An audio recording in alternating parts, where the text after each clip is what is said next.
Y como siempre, los sábados está aquí conmigo Luis Estrada, a quien agradezco su presencia. Luis, buenas noches. ¿Qué tal, Joaquín? ¿Cómo estás? Bienvenido. Bien, bien, gracias. Oye, pues esta semana vimos cómo el senador Santiago Krill pidió licencia para buscar la candidatura presidencial, al mismo tiempo que llamó a los demás candidatos del PAN a que siguieran su ejemplo y dejaran sus puestos. Incluso a pregunta de nuestra compañera Marisa Iglesias, el propio Krill dijo que se iba a financiar con sus propios recursos. La pregunta es ¿por qué no respondieron los otros precandidatos del PAN al llamado del senador Krill? Y pues si es verdad que tienen pendientes, como dicen, en sus encargos, y sobre todo, o también si son respetuosos de los tiempos, o todo lo que se acostumbra a decir en esos momentos. Pero la verdad, la pregunta es, ¿cómo sujetan estas decisiones las reglas de financiamiento en las precampañas y las campañas en México? Bueno, la decisión de mantenerse en el cargo público está dado netamente por la visibilidad que le da al precandidato o al candidato el propio puesto. Es decir, es publicidad gratuita de la cual se pueden colgar y obviamente le sirve para ir dando constancia de cómo va su campaña.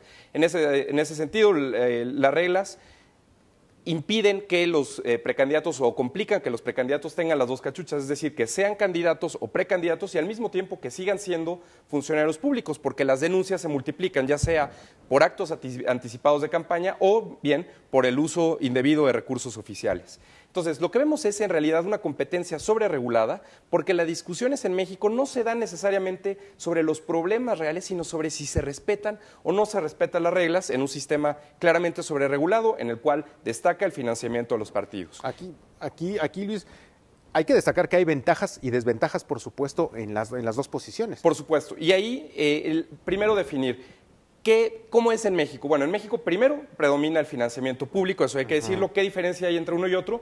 El financiamiento público es aquel que viene de los impuestos de la gente y se le entrega a los partidos directamente, y el privado que viene de las donaciones directas de los propios ciudadanos.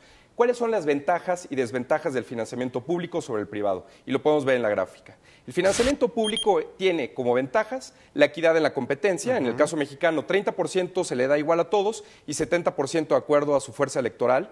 Y sobre todo la transparencia, es decir, el origen de los recursos se sabe dónde viene y por tanto su gasto posterior. ¿Cuáles son las desventajas del financiamiento público?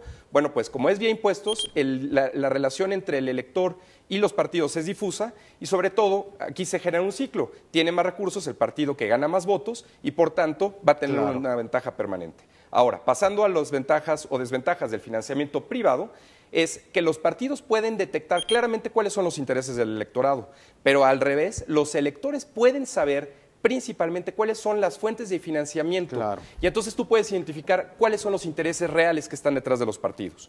Como desventajas, y se ha dicho, y esa es la razón principal por la cual en México predomina el financiamiento público sobre el privado, es que puede haber desventaja en la competencia y de hecho el riesgo de la injerencia de recursos ilegales. Entonces, el ejemplo más claro de esto es en Estados Unidos, la decisión de utilizar recursos privados o públicos recae en el candidato. Y entonces, si él decide o ella decide utilizar financiamiento público, entonces recibe una cantidad fija. Si por el contrario decide ir por financiamiento privado, entonces no existe un tope. Sin embargo, aquí lo que se observa es que la cantidad de dinero que cada uno de los candidatos vaya obteniendo es un indicador de la fuerza en la competencia. Aquel candidato que vaya teniendo poco dinero, entonces no va a ser apoyado y también se refuerza esa situación. Un ejemplo muy claro, Barack Obama decidió ir en la elección para presidente por financiamiento privado y uno de cada $3 que recibió fueron de donativos de menos de $200. Es decir, la gente donó y aportaba lo que tenía. Diversas organizaciones, por el contrario, han apoyado a partidos como por ejemplo la National Rifle Association, que es la que apoya la compra y venta de armas en Estados Unidos, apoya a los republicanos de siempre. Históricamente. Entonces, lo que vemos es una combinación de lo privado con lo público en términos de financiamiento genera incentivos para hacer una competencia más eficiente tanto para los votantes como para los partidos y sobre todo el uso eficiente entonces de los recursos nos permite ver una campaña mucho más estratégica, cosa que en ese sentido para el 2012 en México no vamos a ver debido a que el financiamiento público predomina sobre el privado. Sí, es difícil que de aquí al año que viene pudiéramos. No se va a cambiar. Muy bien. Gracias, Luis. Como Gracias, siempre, un gusto. Buenas noches. Que tal, muy bien. Buenas noches.